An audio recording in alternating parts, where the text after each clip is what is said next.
All right, now we can get started. Thank you, everybody, for joining us today. We're going to be discussing a new report called Shedding Light on Large-Scale Solar Impacts, an analysis of property value and proximity to photovoltaics across 6 U.S. states. I'm joined today by our co-authors, Salma Amala, Sydney Fujita, Dana Robson, and Eric Bruner.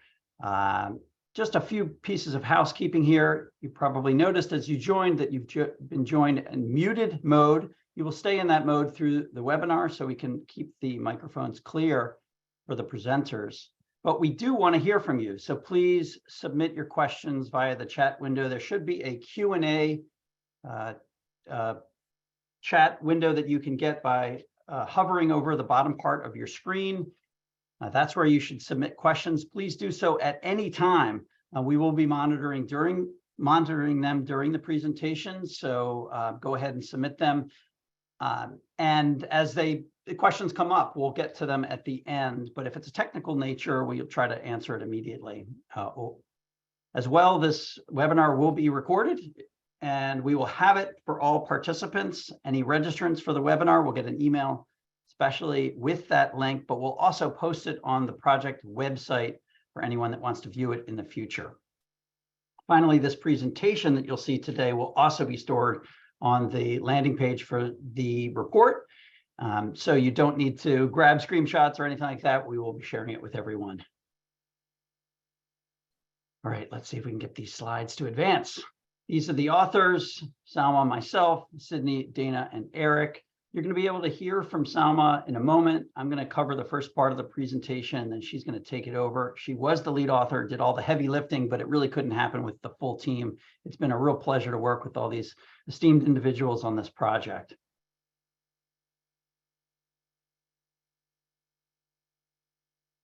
Sorry, I'm just having problems getting it to advance clearly.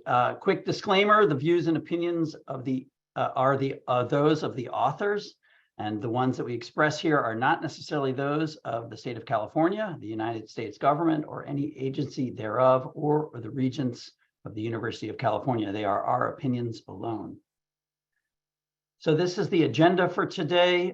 I'm going to cover the introduction and then turn it over to Salma. She's going to go through data, methods, and results. And then I'll take the mic back for takeaways, limitations, and future work.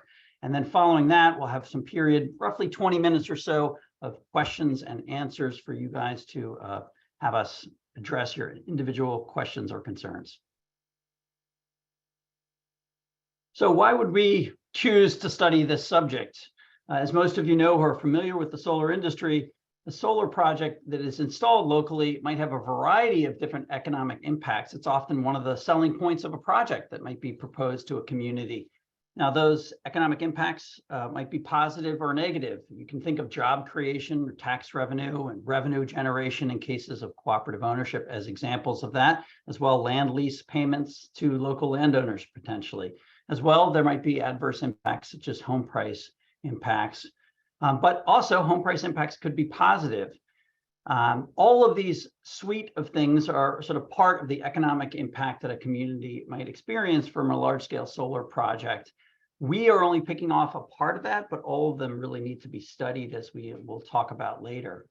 Of course, many states rely on solar to meet their climate goals, and there is a suite of changes to permitting requirements around siting of solar.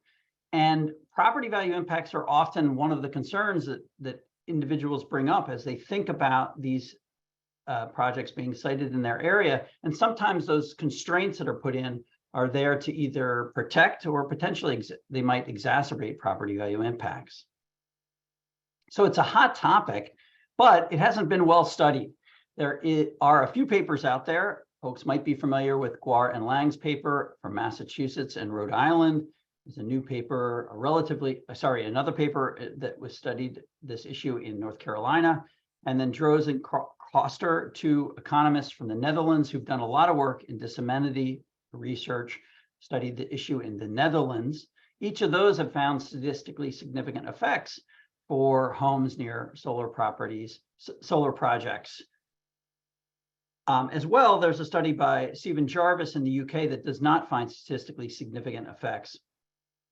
that's where this work sits in terms of the extent of the literature. There's lots more to look at, and that's where we felt like there was a need to fill in this literature, at least in part, by our work. So we chose to do that. We asked two basic research questions. What, if any, effect do large-scale solar projects have on residential home prices? We are agnostic to what effects we might find and what direction they would go when we started this work. And then we also wanted to know if we could unpack a little bit of those effects if they were to exist by looking across various parameters in the community or the projects. For example, what is the prior land use of a project? What is the size of the project? And what is the urbanicity of a home's location? I should stop quickly, though, to define this acronym we're going to be using over and over again, LSPVP, or large-scale photovoltaic project.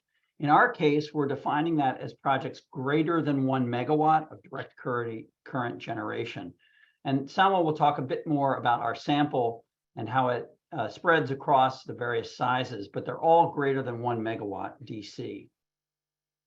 As Salma will discuss, we conducted the analysis using a unique data set of transactions and LSPVP footprints using a difference in difference approach. Again, we'll discuss this in more detail, but this is just sort of a general overview.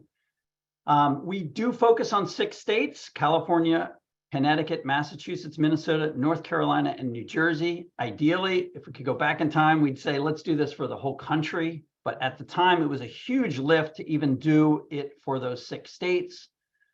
5 of those states, not including Connecticut, are the top 5 in terms of installed capacity in our country. And Connecticut, with that added, it gives us well over, or a bit over 50% of the installed US capacity for large-scale solar in the US. So we're covering a lot of the market by this one analysis of just those 6 states. One last slide here in terms of context is that solar is installed on land that sometimes might not be able to be used for the previous land use when that occurs. Now, there are some exceptions. Agrivoltaics are an example, and some brownfield installations are an example, but often that land use changes over to the land use of producing energy. So that's a pretty big change to some communities. We wanted to understand that, and that's one of the things we looked at in a bit more detail. As well, many states are encouraging solar to be sited in urban and semi-urban areas, especially those states that are highly populous. And therefore, understanding the potential unique impacts of projects that are cited in that context is pretty interesting to us. Finally, just in general, a home is often the most valuable asset neighbors own. So concerns about property value impacts of abutting and neighboring properties are often the top concern, or one of the top concerns communities are considering when they are hosting or considering hosting a project. So we wanted to unpack that to give folks that are in that stakeholder group more understanding of the issue. So at this point, I'm going to turn it over to Salma. Salma, just let me know, and I will advance the slides for you.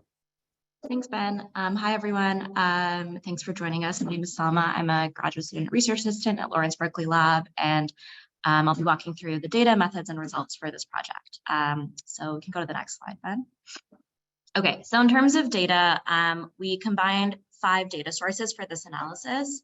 One is the polygon footprints of LSPVPs, along with characteristics of those LSPVPs. So that includes their installed capacity, their operation start date, the area, physical area in acres of the LSPVP. And we drew these polygons based on validated point locations from EIA Form 860, as well as satellite imagery. And so this was kind of a group almost manual project of kind of drawing polygon footprints around the satellite imagery of different photovoltaic projects.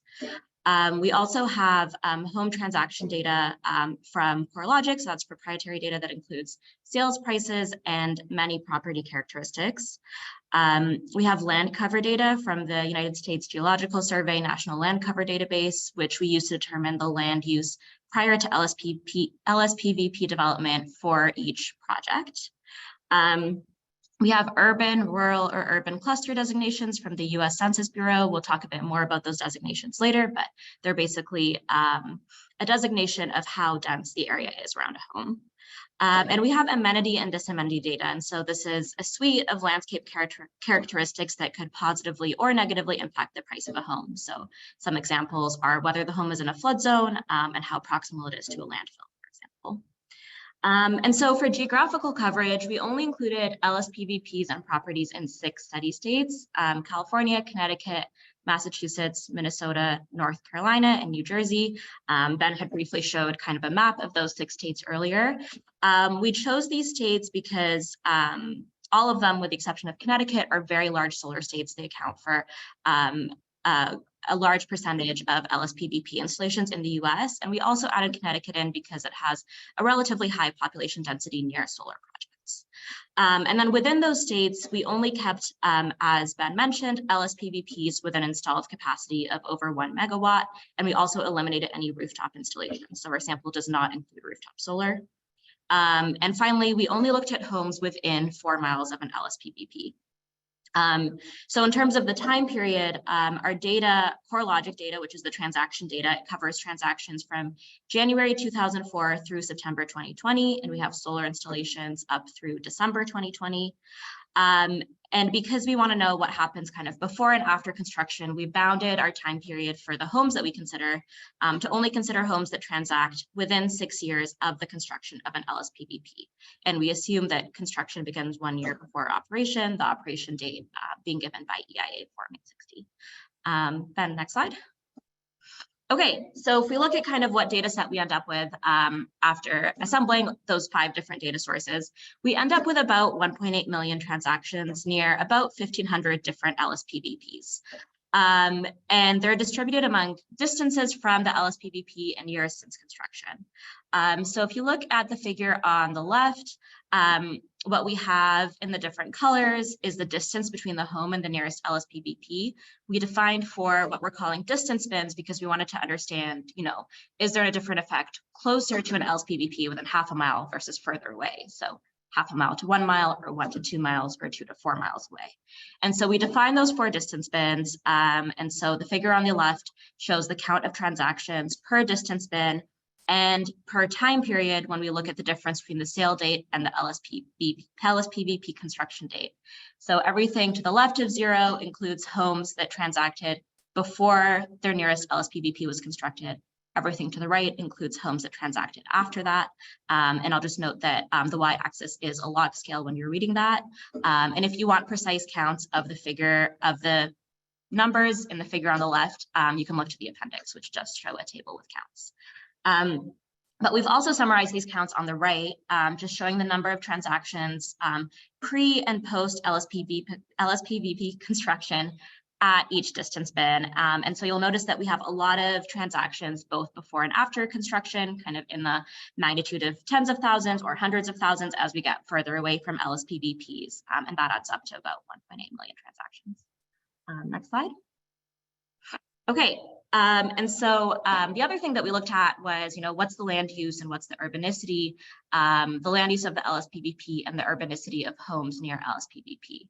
And while we do see some variation among states, we will note that we do see that like most homes are kind of in urban locations.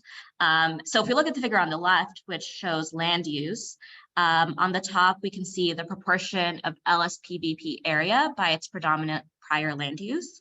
And so we look at 4 different types of land use: greenfield, agricultural, brownfield, and mixed. And then at the bottom, we show the proportion of home transactions by the predominant prior land use of nearest LSPVP. So you'll notice that, for example, Minnesota has a lot of LSPVPs by area that were agricultural in their prior land use versus, for example, Massachusetts, which doesn't have as many agricultural LSPVPs. And then if we look at the transactions, we'll see that, you know, taking Minnesota as an example again, we still see a lot of homes that are near agricultural LSPVPs. But in terms of home density, we see a bit of the greenfield land use kind of more dominant, which makes sense because we'd expect homes to be, the home density to be a bit less dense near agricultural LSPVPs. And on the right, you can see the urbanicity of home transactions. And so to create this figure, we looked at the location of homes that transact in our study area, and then figured out if, according to the Census Bureau designations, if that home was in an urban area, an urban cluster area, or a rural area. And so on the bottom, you can see the population density definitions for each of those three categories. Urban is the densest, followed by urban cluster, followed by rural. And you can see that, while some states do have some rural transactions, overall, our sample is highly urban. And so we're looking at homes that are largely in urban areas. Next slide. Okay. And so kind of the last data summary that we want to show you is the installed capacity and the area of LSPVPs. So here we see a bit less variation between states. And we'll note that all of the projects in our data set are relatively small compared to the full universe of projects in the 6 states and in the US as a whole. That's because we're looking at projects that are within 4 miles of a transacted home. And so we end up looking at projects that are, as we mentioned, kind of a bit more urban. And, in areas that are have higher home densities versus maybe some of the largest projects in the US that might be more remote. So just keeping that in mind as we look at these figures, you can see on the top left, the distribution of the megawatt AC LSPVP capacity in the data set. And then on the bottom left, the distribution of LSPVP area in the data set. And so you can see that most states are pretty comparable in area. California has a very large range of areas and megawatt capacities of LSPVPs, which is notable. And then on the right, you can see a table kind of summarizing this data. So we have one column that shows the LSPVP area in acres and another that shows the LSPVP capacity in megawatts AC. And so we show a kind of range of summary statistics. And so one thing that you'll note is that, looking at the megawatt AC, for example, our sample kind of skews towards the 1 to 2 megawatt range. And so we're looking at, generally smaller LSPVPs than maybe we would see as a whole. Next slide. Okay, so now we'll move into the methods. Yes, thank you, Ben. Okay, so Ben mentioned this earlier, but we use a difference in difference approach, sometimes called the DID estimation, to understand how the construction of an LSPVP impacts sales prices. And we'll talk about this approach a bit more on the next slide, but at a high level, a difference in difference estimation allows us to assess how both proximity to an LSPVP and construction of an LSPVP impact sales price. And so we're interested in both kind of the spatial aspect of how being close to an LSPVP might impact sales price, and also this temporal aspect of what happens after an LSPVP is constructed. And so we construct a model that relates a home sales price to its distance from an LSPVP and whether it transacted before or after the LSPVP was constructed. And in that model, we have many additional controls for location and property characteristic variables, as well as inflation and deflation in the market. And here, each individual LSPVP project is the unit of analysis. And so for each project, we look at price differences around the same project for homes near and far from the LSPVP, kind of creating a stacked data set where we have 1,500 projects altogether with homes near and far from each of them. And for more details on the model, including kind of the equation and the form of the model, you can look to the appendix, and you can also look to the published paper that also kind of details our models. Next slide. Okay, so a bit more on what a difference in difference approach is. So when we report our results, we always report it as a % change in price. And that % change in price is the average of the difference in sales price before and after construction for homes close to LSPVP.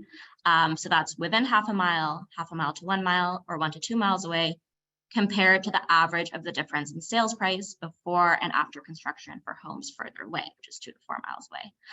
And so we also have a figure on the right kind of to walk us through this. And so on the figure on the right, you can see that there are 2 lines. We've got this yellow line that represents homes further away. They're 2 to 4 miles away from the nearest solar project. And we've also got this blue line that represents homes that are much closer. They're within half a mile of the nearest LSPVP. And so you can see that, pre-construction, we can expect that there will be some changes in sales price. And so in this example, we've got, sales prices trending up. And for the difference in difference model kind of to be valid, we would expect that before construction, we would see the same trend for homes closer to solar projects as homes further away. And that's something that we test for, and we'll show those results later. And so if an LSPVP construction does have a sales price effect on a home, we would expect that after construction, we would see some change in the trending for homes that are closer to LSPVP. So in this example, we show an example of home sales prices that decrease post-construction. And you can see this dashed line is kind of the counterfactual. If there was no effect or if there was no LSPVP construction, we'd expect home prices to keep trending the same way they do as they do for homes further away. And so the difference in difference approach allows us to figure out this net effect, which is kind of this bracketed value here, the percent change in prices when we look at sales prices before and after construction for that close cohort and before and after construction for that cohort that's further away. And so this is a simplified example that just shows homes within half a mile from LSPVP, but when we report our results, we show the percent change for homes within half a mile and then homes within half a mile to 1 mile and homes between 1 to 2 miles compared to this cohort of homes that's further away, that's 2 to 4 miles away. And so that percent change is always compared to that 2 to 4 mile cohort. Next slide. Okay, and so using this difference in difference approach, we construct several models. The first is a base model that uses data from all 6 states. And so this compares the price difference for homes close to LSPVP within those 3 close distance bins to homes further away. And then we do a series of robustness checks where we make changes to our base model just to make sure that our estimates don't change significantly based on our modeling choices. So one thing that we do is we add a quarter mile distance bin to see if there are effects even closer to large scale projects. We also introduce quarter and quarter by year control variables. That's the sales quarter of the home and the sales year of the home to see if a more granular trending of home values impacts our estimates. And we also add proximity to amenities and disamenities. So that includes landfills, coal plants, parks, to account for any potential correlation between home prices and other landscape characteristics. And so after doing the base model and the robustness check and being sure that our modeling choices and the base model don't significantly alter our results, we then do an event study. And so what the event study does is we compare home prices close to and further from LSPVPs for individual years before or after construction to ensure that home prices near LSPVPs weren't already significantly different from home prices further away before the LSPVP was constructed. And so really what we're doing here is we're testing that pre-trend that I talked about earlier when we had that simplified diagram. We want to know that home prices for homes very close to LSPVP were trending in the same way as home prices further away, because that gives us confidence that our method is valid. And finally, we estimate several heterogeneity models. And so these are separate base models for subsample cohorts within our data set. So we first estimate the property value impacts by state. So we look at each state individually. We also look at land use. And so we look at, for each LSPVP, we separate them into agricultural, greenfield, brownfield, and mixed prior land uses and estimate 4 separate models there. We also estimate our model by urbanicity. So we have 3 separate models here for homes that are in urban areas, homes that are in urban cluster areas, and homes that are in rural regions. And finally, we estimate 2 separate models for LSPVP areas. So we look at LSPVPs that are larger than the sample-wide median, which is about 12 acres, and LSPVPs that are smaller than the sample-wide median. Hey, Salma, it looks like your lights go off or something. They did, yeah. Do you want to turn them back on, or is that power going off for you? The power is not going off. I'm just in a room where the lights turn off by themselves, but I think I can keep going and then okay. I'll grab them once. We can hardly see you now, but sorry okay. about that. No problem. Let me advance to the next slides. Cool, thanks, Ben. Okay, so with that, we're going to move into results. All right, so when we estimate our base model, we see an average 1.5% reduction in house prices for homes within half a mile of an LSPVP that transacted post LSPVP construction. So we have a table on the left that shows the results from our base model. And so what you'll see on the far left here is the distance between the home and its nearest LSPVP. So we have our 3 closest distance bands within half a mile to 1 mile, and 1 to 2 miles. And then we have the percent difference in house prices for those close homes compared to homes 2 to 4 miles away. And so you can see that within half a mile, we're seeing a 1.54% decrease in house prices for homes within half a mile compared to homes 2 to 4 miles away after construction of an LSPVP.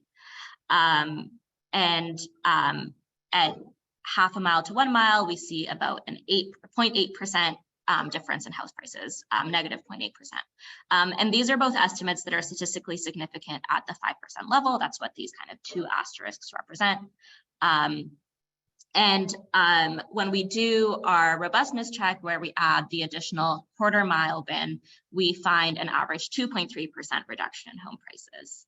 And in both miles, both, the within a half mile to 1 mile, 1 to 2 mile, and the model that accounts for the quarter mile distance, the treatment effect for homes 1 to 2 miles away from an LSPVP is pretty small in magnitude and also statistically insignificant. And so this suggests that the impact of LSPVPs on home values fades relatively quickly as you get further from an LSPVP.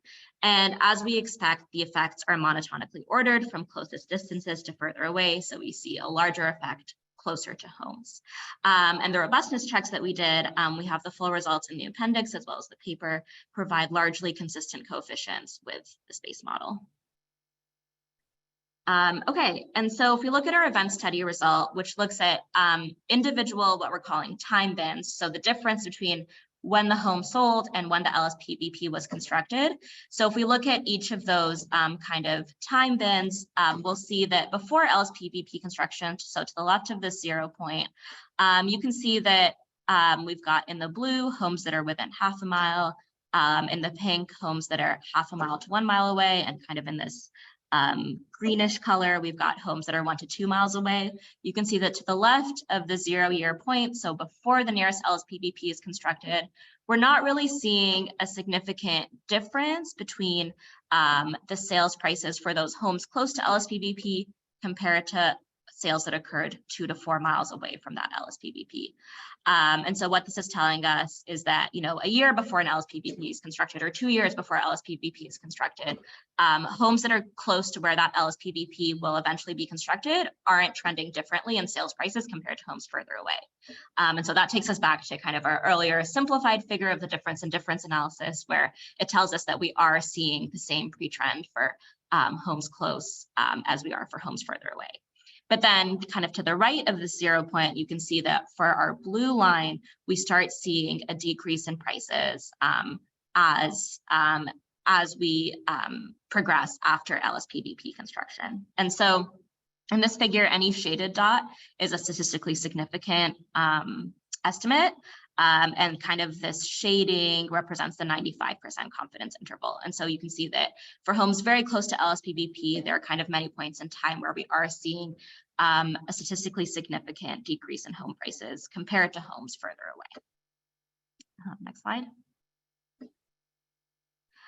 And finally, our heterogeneity analysis. And so we put our results from our heterogeneity analysis kind of on this one figure that I'll walk you through. And so here on our x-axis, we have the change in sale price for sales that occurred within half a mile of the nearest LSPVP post LSPVP construction compared to sales that occurred further away, 2 to 4 miles away in percentage.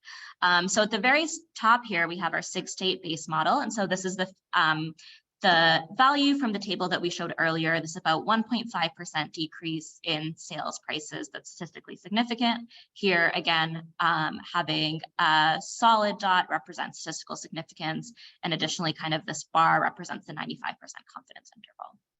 So then if we look at individual results by state, we can see that for 3 of the states in our sample, California, Connecticut, and Massachusetts, we actually don't see any statistically significant effect of home sales prices. And something that we know in the paper is that California actually on its own accounts for about half of our transactions. And so there's definitely, many transactions to look at, but we're still not seeing an effect of LSPVP construction in those states. On the other hand, in Minnesota, North Carolina, and New Jersey, we do see a statistically significant effect. So you can see that there is kind of a negative effect for New Jersey and North Carolina around the kind of negative 5% area, and Minnesota kind of between 0 and 5% in terms of its negative effect. And then if we look at predominant land use, we'll see that it's really only for LSPVPs that are on previously agricultural land where we are seeing a statistically significant negative effect. For LSPVPs that were built on predominantly greenfield, brownfield, or mixed land use types, we're not seeing any statistically significant effect of construction.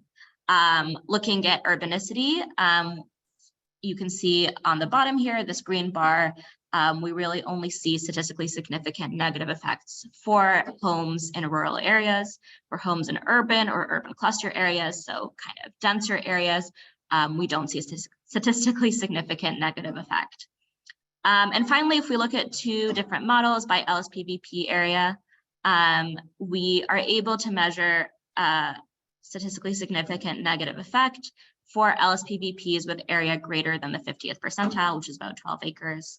For LSPVPs under that area, we are not able to see a statistically significant effect. And so at this point, I'm going to pass it on to Ben, who's going to kind of talk about some of our takeaways from this work and some of the work we've done to try to understand what's going on with these three states a bit more. Thanks, Selma. And just a note here for everyone on the call that the heterogeneity by state does look at individual states and the effects in those states, but the analyses below that are all for the full sample of 6 states, which is the same that's in the base model. I do unpack this a little bit in my takeaways, but I wanted to point out that distinction there, that these results here, for example, for agriculture and for rural and for large, relatively large and relatively small projects are at the 6 state level. And again, I unpack that a little bit in the next slide.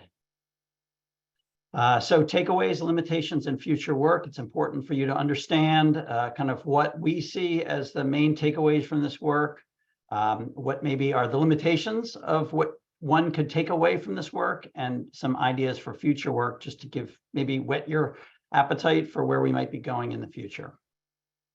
So I'm going to effectively read these slides. I will fill in a little bit around them, but it's just super important for the listeners on the call and for anyone watching this webinar in the future to understand exactly what these results say and what they don't say. So that's why we wanted to be really careful here. It could be that these results are politicized. We realize that might be the case, depending on what side of the issue an individual sits. And so we wanted to be clear exactly what they say and don't say, so that hopefully there's less disagreement about that. One thing we can clearly say is we do observe large-scale solar project impacts to property values. They are apparent in our data. As Selma mentioned, we see them very clearly in Minnesota, North Carolina, and New Jersey for homes that are within a half mile of projects. And we also see it within a half a mile and a mile in those same states.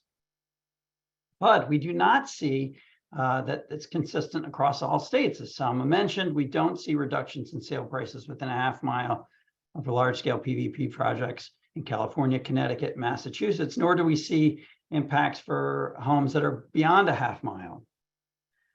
So getting into some of the variations in our data, project size was one of the last things that Selma mentioned. We found across the full data set of 6 states that larger projects, those greater than 12 acres, appear to be correlated with a loss in house prices within a half mile, where she showed it on that figure, as compared to those that are 2 to 4 miles away. But you should know that this analysis, as Selma mentioned, applies to relatively small projects. We're not talking about projects that are hundreds of megawatts. We just simply didn't have them in our data because they aren't very near homes that sold. And so this analysis really focuses on, let's say, for 90% of our projects were less than 35 acres or 8 megawatts. So it's relatively small potentially. So this larger is really larger than our median of just 12 acres, which is, again, a relatively small project. But there's even more to understand here. We have done some follow-up work to better understand that result across these various states. And we grouped the states of Minnesota, North Carolina, and New Jersey as a group. And we found that in those states, not only do the larger projects show an impact, but also projects that are smaller than 12 acres are correlated with a loss in property values for those homes within a half mile as compared to those that are 2 to 4 miles away. Alternatively, we don't see any effect found for Connecticut, California, and Massachusetts for either size group, larger or small. Now, these results are not shown in the paper. We are mentioning them here because it's some additional follow-up analysis, and it provides greater context to the paper, hopefully for those that are looking to understand how these results might apply in these various other contexts. Need to advance the slide here. So in terms of prior land use, it's an important subject, obviously. As we mentioned, solar is put on land, and often that land is taken out of that previous use. We found across the full data set that projects that were previously built on agricultural land are correlated with a loss in house prices within a half mile compared to 2 to 4 miles away. But when we focused on the group of Minnesota, North Carolina, and New Jersey, we've also found that projects built on greenfield locations are also correlated with a loss. And that when we look at any of those groups in California, Connecticut, and Massachusetts, we don't find a statistically significant decrease in value in that particular area. Again, showing that these results on adverse effects are really limited to Minnesota, North Carolina, and New Jersey in our sample. In terms of urbanicity across the full data set, as Selma mentioned, homes in the urban block groups are correlated with a loss in house prices around 4%. For those within a half mile compared to 2 to 4 miles away. But all of our rural locations, and I'm putting quotes around that, are relatively urban. They're usually abutting urban or urban fringe areas, as the figure showed that Selma showed early in the analysis. Remember, we're focused on projects near homes, so they can't be so rural that there are no homes near them, or they wouldn't have been included in our data set at all. When we focused on Minnesota, North Carolina, and New Jersey as a group, that rural difference for house price effects is actually a little larger than across the full sample. And we don't find an effect for that particular group of homes in California, Connecticut, or Massachusetts, or for any population density category in this follow-up analysis that is not shown in the paper, again, to provide you a little more context to our results. So those end our sort of key conclusions from the work. But there are a number of limitations that we want to go over in terms of how our work can be applied and where it should and should not be applied. One thing we can say is that we have found a what. We found a correlation between homes that are close to some projects and a loss in property values, but we really don't know the why. We don't know the causation for that. Why is it that individuals that are in this community that are engaged in the real estate market discounting those homes? You know, what is it about the nearby project that is impacting them and ultimately is capitalized into that home price? That part will have to go for further research to unpack it. Other thing to note is, although our data is the largest assembled to date, it's not comprehensive geographically or in temporal scope. The projects that we are focused on were built between 2007 and 2020. 80% were constructed between 11 and 2018. And so our results really, we can't say will apply to the most recent projects or ideally future projects, right? Ideally, we'd know all that is going to happen in the future. We just simply can't say that this is a historical analysis. It gives us a sense of what has happened in the past, but not necessarily what will happen in the future. As we noted, 6 states are included. That was most of the installed capacity in the United States, but there are other states that might have individual unique results, and we can't speak to them because they were outside our sample area. As we mentioned, our data set is centered on relatively small projects in urban areas. That's because we were focused on projects near homes that sold. So just note that we can't really speak of projects that are in rural areas that are not near homes. Importantly, site design and neighboring community attitudes are not considered in this analysis. And one can imagine that that would matter a lot. You could think of a project that is simply not visible at all by anyone that is nearby. Those kinds of projects, one would assume, would have less of an impact on home prices than a project that is entirely visible by everybody nearby. We don't take that into account, and we would assume that there's some variation amongst our data based on those characteristics. As well, people are basically pricing in their attitudes toward that local project, and that attitude could be influenced by a variety of things. For example, the siting and permitting process itself, whether that was acrimonious or harmonious, might matter in terms of how that property is affected by the nearby project. We don't take that into account, but it could be variation amongst our data. And finally, as we mentioned at the top, there are lots of aspects that one can consider under the umbrella of economic impacts of large-scale solar, both positive and negative. We've only considered property values, but to understand local tax revenue and employment and government's increases in revenue and expenditures, and school district increases in revenues and expenditures might matter a great deal. Often those are capitalized into home prices. Our model effectively does not allow us to understand whether a home around a project that has been built is higher than potentially a home that is near no project. And it could be the case that some of these effects that one might experience locally in terms of economics are priced into the home and drives the home prices up in general. We don't know anything about that. We can't speak to that, but that could exist as well. So in terms of future work, just that subject needs to be looked at. Better understanding the economics of impacts of large-scale solar impacts broadly is really important, and how it might apply to property values as well.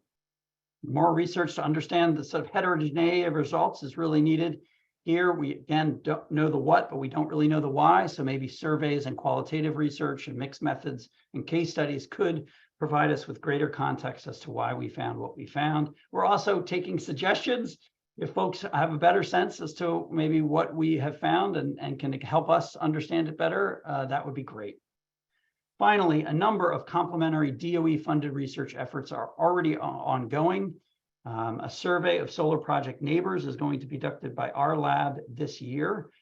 As well, developing resources for local governments that are considering hosting a large-scale solar project, estimating employment and income effects of large-scale solar, advancing innovative siting solutions such as those projects that are co-located with agricultural uses, studying decision-making processes and flows in communities hosting large-scale solar projects, and creating a data set of GIS polygons for all ground-mounted solar greater than 1 megawatt DC. These are all funded by the DOE. We're not involved in all of them. We are involved in some of them, but if you're interested in those projects, please reach out and we'll connect you with the right folks to understand them more.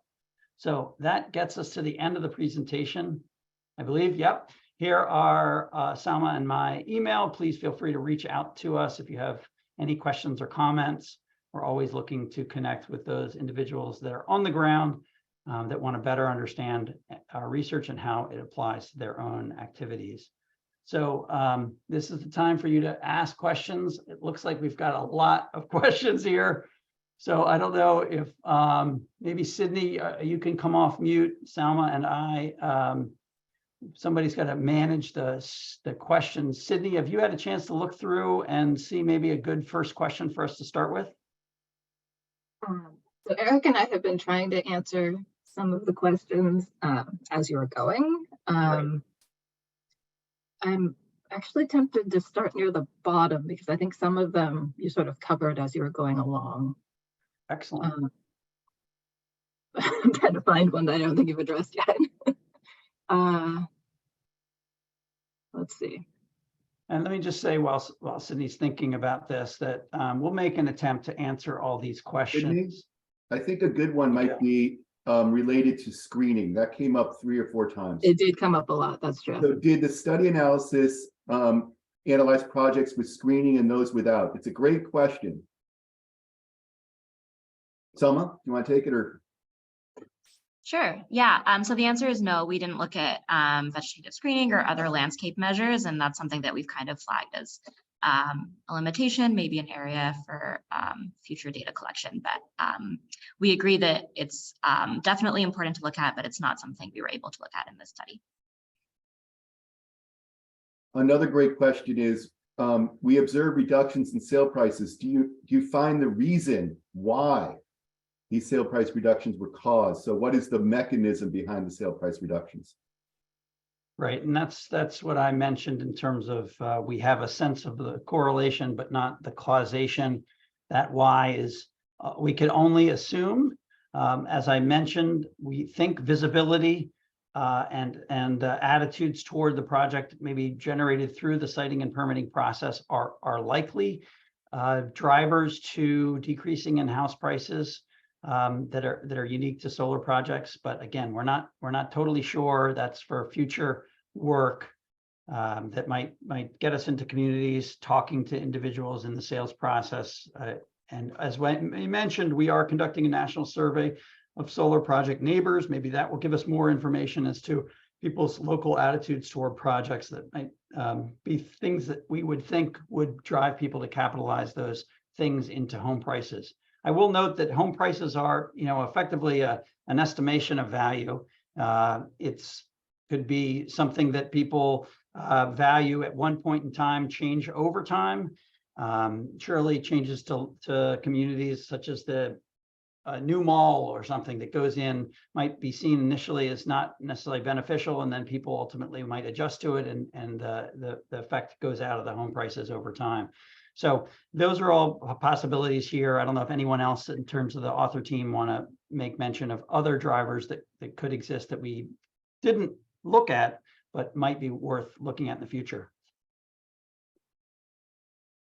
A clarification question that's come up multiple times is, what is the difference between agricultural and green? Alma, do you want to deal with that? That was a categorization of the National Land Cover data set. Yeah, for sure. So I can, if you just give me a second, I can pull up the exact categorizations, but the National Land Cover data set basically gives us 16 different land use categories. And so we kind of looked at those and assigned agricultural or green land uses based on that. And so the green land uses included things like open space, forests. Agricultural land uses were ones that, specifically referred to kind of cropland or working land. And maybe we can move on to the next question, but I can put in the Q&A the exact categories that we assigned to agricultural versus greenfield. Great. So there are a group of kind of related questions having to do with how home characteristics were dealt with.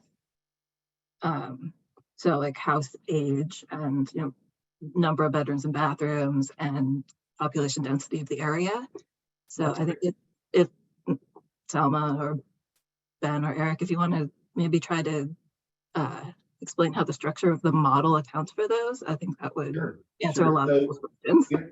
In our baseline models, we include controls for housing characteristics. Somebody asked about things like square footage and the age of a home. Those things are controlled for in a baseline model.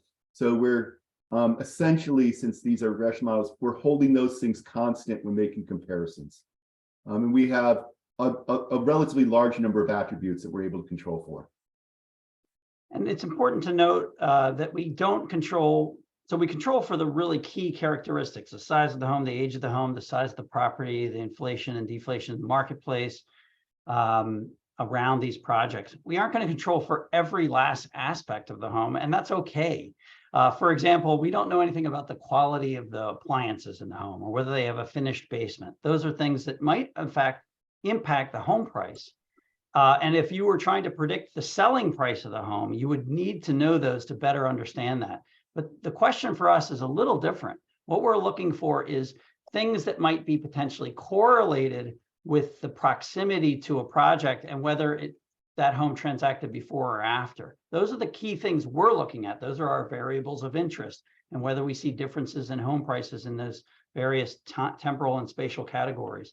There's no reason to assume that homes, for example, that have a finished basement would be more likely to be sited near a project or transact before that project was constructed as compared to homes that are further away or transacted after it's constructed. So we assume that there's some error in our model, but that it's not necessarily correlated with our variables of interest, and therefore wouldn't bias our variables of interest that we're particularly interested in. So just know that. that we're not ultimately predicting the selling price of the home, but we're trying to carefully analyze whether those key characteristics, proximity and time around a project's construction, are correlated with differences in prices.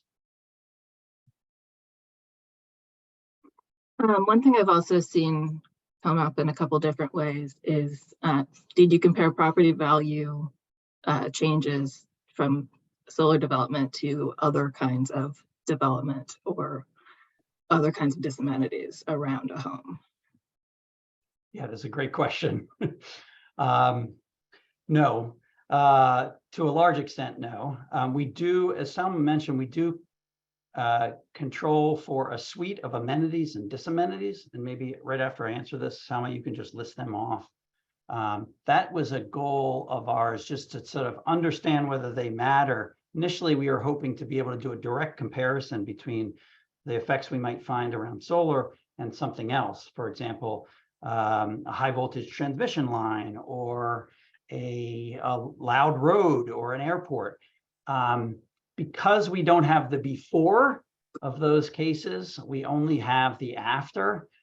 We felt like it wasn't an apples to apples comparison, so we took that out of the paper. We still use those characteristics in one of the robustness models to make sure that it isn't going to influence our initial results. It did not, but we don't have great data on that in this model. Others have looked at those things. They've looked at things like what happens when a power line's put up, what happens when a landfill gets built, what happens when a road converts from a quiet road to a highway. Those are things that others have analyzed, and I encourage folks to go out and look at that literature. If you want some examples of that, please email me and I can provide you with lots of other papers that have looked at those issues. This impact we found is relatively small relative to some of those other things I just mentioned. And so that is a valid comparison, sort of the counterfactual here, but it's not something we did in our model. And Salma, do you want to just note some of the things we did try to control for when we did that robustness model? Yeah, sure. So in terms of amenities and disamenities, we looked at aviation noise, road noise, flood zone designation, proximity to municipal, industrial, or transfer landfills, proximity to state or national parks, proximity to nuclear or coal generation facilities, proximity to a coastline, or to a lake or to a high voltage line.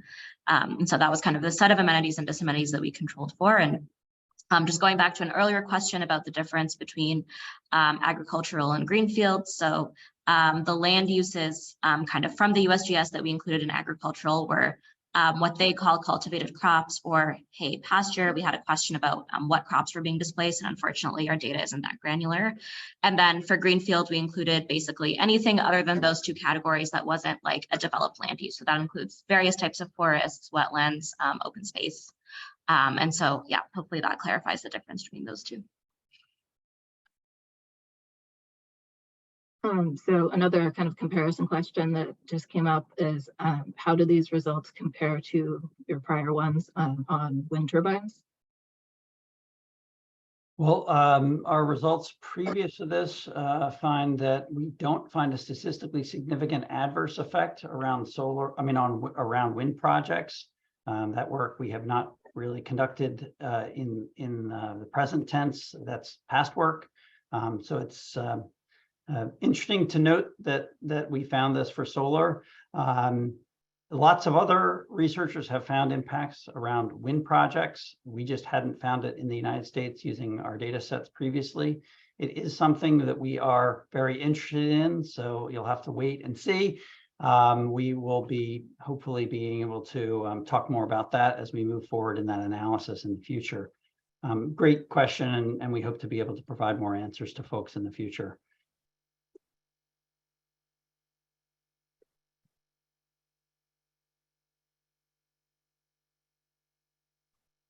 What other questions are out there we should answer? We have just a few more minutes here. Let me just stop for a second while we're considering the next questions and make mention of the fact that we do have a website for this project. It's not listed here on this slide, but if you Google shedding light on large scale solar impacts and LBNL, you'll find that link. Maybe if somebody can put it into the chat for everybody. That would be great.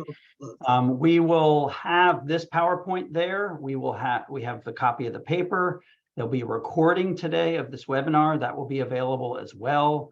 And a quick distillation of the project and the results that we sent out as our initial announcement email will be on that site as well. Of course, our emails will be there as well. So all the information related to this project will be housed on that site when we're done here. It will take about a day to process getting this recording done, and then we'll share it with folks that registered for this webinar, and we'll post it on that site for those that did not, that want to find it.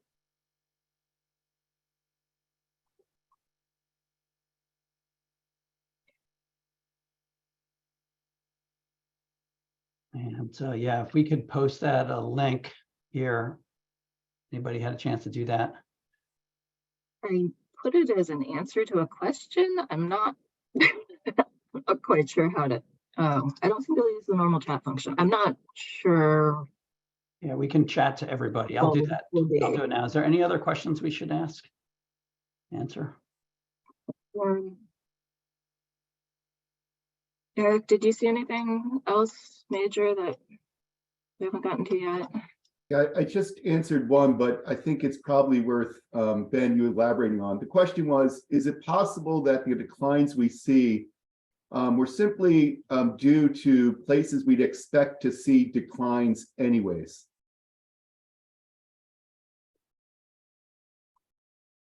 I'm not sure I understand the question, Eric.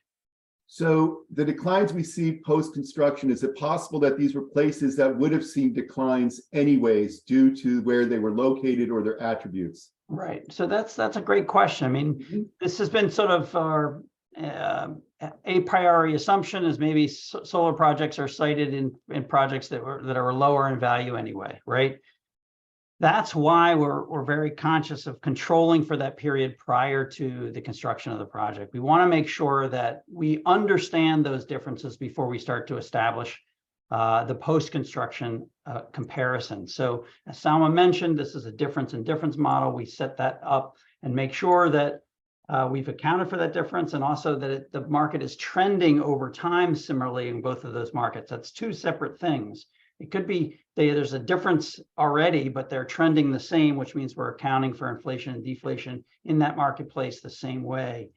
And then we look at that period, the event of the construction, and see if there's any differences after the fact. So yeah, it could be that solar projects are sited in areas that are relatively low compared to homes further away. That's okay. We're just looking for the net effect after construction. And we're measuring that in the difference in difference model. Yeah, so just to be clear, for that to be driving the results, it would have to be that the expected declines in property values coincided almost perfectly with when the solar facilities were constructed. So that would have to be an interesting confluence of timing.